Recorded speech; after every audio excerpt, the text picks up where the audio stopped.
نحمدہ و نصلی علی رسولہ الکریم اما بعد فاعوذ باللہ من الشیطان الرجیم بسم اللہ الرحمن الرحیم رب اشرح لی صدری ویسر لی امری واحلل عقدۃ من لسانی یفقہوا قولی رب یسر ولا تعسر وتمم بالخیر اللہم فقہنا فی الدین۔ سورۃ البقرہ آیت نمبر 117، لفظی ترجمہ، روٹ ورڈ اور تفسیر۔ بسم اللہ الرحمن الرحیم۔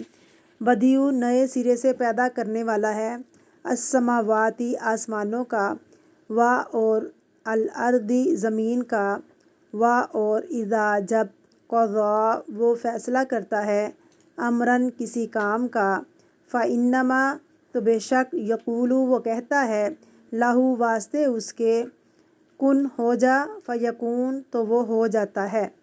روٹ ورڈ بدیع، بدأ یبدأ، کسی چیز کو نئے سرے سے شروع کرنا، بغیر نمونے کے کوئی چیز ایجاد کرنا۔ کیا معنی ہے بغیر نمونے کے چیز شروع سے پیدا کرنا؟ موجد ایجاد کرنے کے معنی میں آتے ہیں۔ مینشن کرنا، اس لفظ سے بدعت بھی ہے۔ بدعت کیا ہوتا ہے؟ دین کے معاملے میں نئی چیز شروع کرنا جس کی کوئی بنیاد نہ ہو، جس کی کوئی دلیل نہ ہو، عہد نبوی میں جس کی کوئی مثال نہ ہو۔ جیسے عموماً بدیع کا ترجمہ کیا جاتا ہے نئے سرے سے پیدا کرنے والا، ویسے تو خالق کے معنوں میں ہے، لیکن صرف خالق کا معنی نہیں ہے، بلکہ کیا ہے کہ نئے سرے سے پیدا کرنے والا، السماواتی والارض آسمانوں اور زمین کو، وَإِذَا اور جب، قضا فیصلہ کرتا ہے، یقضی جھگڑے کا آخری فیصلہ کرنا، امرن کسی کام کا، فإنما پس بے شک، یقول وہ کہتا ہے، لہو اس کو یعنی اس کام کو جو وہ کرنا چاہتا ہے، کن ہو جا، فیکون تو وہ ہو جاتا ہے۔ بسم اللہ الرحمن الرحیم۔ تفسیر۔ بدیع السماوات والارض وإذا قضى امرا، نئے سرے سے آسمان اور زمین پیدا کرنے والا ہے، جب کوئی چیز پہلے نہ تھی، کوئی نمونہ نہ تھا۔ اب آپ دیکھیں کہ انسان دنیا میں جو کچھ بناتے ہیں، بڑے بڑے آرٹسٹ، پینٹر جو بڑے نام کماتے ہیں، بہت شہرت پاتے ہیں، وہ جو کچھ پاتے ہیں وہ آئیڈیا کہاں سے آتا ہے ان کے پاس؟ کبھی آپ کسی شاعر سے پوچھیں، کسی رائٹر کو پوچھیں، آرٹسٹ سے پوچھیں، اس کو نام دیا جاتا ہے، اور کریٹیو کام، اس کا آئیڈیا کہاں سے آیا؟ نیچر سے۔ سب نقلیں اتارتے ہیں۔ بدیع، حالانکہ بدیع کون ہے؟ بغیر کسی سے آئیڈیا لیے، بغیر نمونے کے، بغیر کوئی چیز بنائے، کچھ تھا ہی نہ اس سے پہلے، تو وہ کہاں سے آئیڈیا آیا؟ نہ کسی سے جانا، نہ سیکھا، نہ دیکھا۔ کس نے بنایا آسمان و زمین کو؟ تو اللہ رب العزت نے بنایا، یعنی اللہ رب العزت نے یہ سب کچھ خود بنایا۔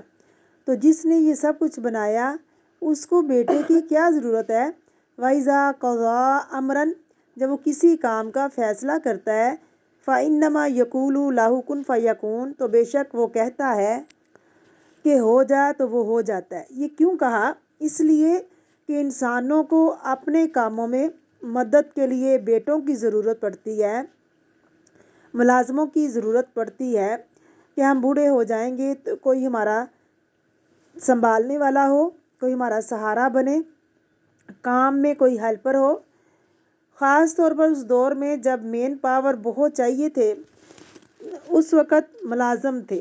اب تو مشینوں نے جگہ لے لی، مشینیں آ گئیں، بہت سے کام مشینیں کر دیتی ہیں، لہٰذا آپ کسی سے مدد لینا پسند نہیں کرتے اور اپنی آزادی کے ساتھ جینا چاہتے ہیں۔ تو پہلے زمانے میں کیا ہوتا تھا کہ ہر کام کے لیے انسانوں کی ضرورت ہوتی تھی، ملازموں کی ضرورت ہوتی تھی۔